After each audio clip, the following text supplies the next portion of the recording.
That's what people want. They want to have honest elections, and they want to have strong borders, you know? Very simple. But your governor, Kemp, and Raffensperger are doing everything possible to make 2024 difficult for Republicans to win. What are they doing? I don't know. They got something in mind, you know? They got a little something in mind. Kemp is very bad for the Republican Party. He wouldn't do anything. You know, we have Burt Jones over here. We have Burt Jones. All he wanted in the Senate was to have a special resolution passed, and it was all done. Every senator wanted it. Every Republican wanted it. And we have Senator Beach here someplace, too. Where is Senator Beach? Oh, I can't forget him. We can't forget him. A warrior, you know that, and many others in this group. But all they wanted was to have just a special. We want to go over the election. We want to look because there's too many things. And the governor wouldn't sign it. And I knew he would because I got him elected. I sent a young guy over to his office. Would you please have him sign this? And the kid came back. He said, sir, he won't sign. Of course he will. I got him elected. Give me a break. Of course he will. No, he wouldn't. And then I said, well, go back over. Tell him it's for me. It's a good thing, not a bad thing. They want to look into possible election fraud. Wouldn't you say, Senator, that's a good thing, right? They want to look into election fraud. It comes back, sir, I said it was for you.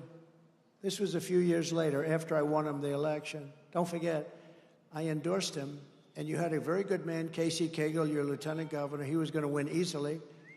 And David Perdue, where's David? I love David, but that was his only mistake. He said, sir, would you endorse a friend of mine, Brian Kemp? I said, who's Brian Kemp? He said, he's a friend of mine, sure. And Sonny came too. This was probably the only mistake of David's life. That was a beauty, David. Thanks, David, I appreciate it. And I endorsed this guy. He was like way down on the list. He was doing terribly. And he immediately, you know, my endorsement means a lot, and I'm very careful with it. And I endorsed him, and he won in a landslide.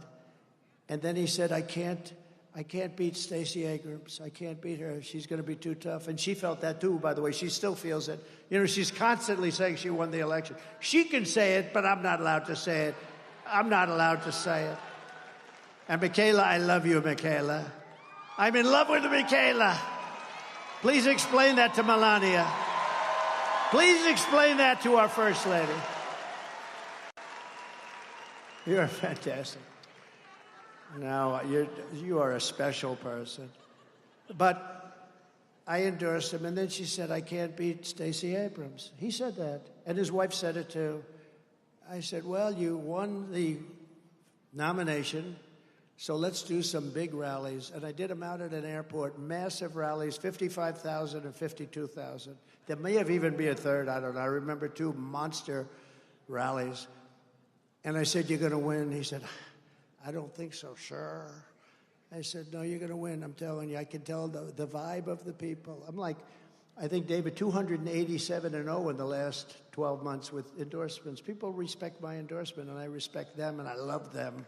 I love them. But so I did these 2 big rallies, and he won. He did win. He won by like 2%. And his wife looked at me and said, thank you, sir. We'll never, ever be able to repay you for what you did. You got my husband the nomination, and then we beat somebody who was unbeatable. You know, she was, in theory, unbeatable. She was the hottest politician in the country at the time. Democrat politician, I would say I was hotter because I was president. So I was hotter than I'm only kidding, Marjorie. I'm only kidding. Although maybe I'm not kidding, actually. No, she was like the hottest, certainly the hottest Democrat politician in the country. And she was going wild for years. She's still going wild. She can't even believe it. But I got him by doing massive rallies. And I really worked hard. He's the most disloyal guy I think I've ever seen. But think of the wife. We can never repay you for what you've done, sir. We could have never won. And now she said 2 weeks ago that I will not endorse him because he hasn't earned my endorsement. I haven't earned her endorsement. I have nothing to do with her. Somewhere he went bad. And you know what? Your numbers in Georgia are very average. Your crime numbers, your economic numbers, all of your numbers, you're very average. You can do a lot better, and you'll do a lot better with a better governor. You can do a lot better, just so you understand. But I don't want her endorsement. I don't want his endorsement. I just want them to do their job for Georgia. And you know what? He's the governor. He ought to support his Republican Party, because if he doesn't have his Republican Party, I could tell you where he came from, and it wasn't good. And you have a great leader of the Republican Party right here. Stand up, please. He has done an unbelievable job, and he has to work like hell with a governor that doesn't help him. And Raffensperger ought to make sure that the vote is honest. And they don't want the vote to be honest. In my opinion, they want us to lose. That's actually my opinion.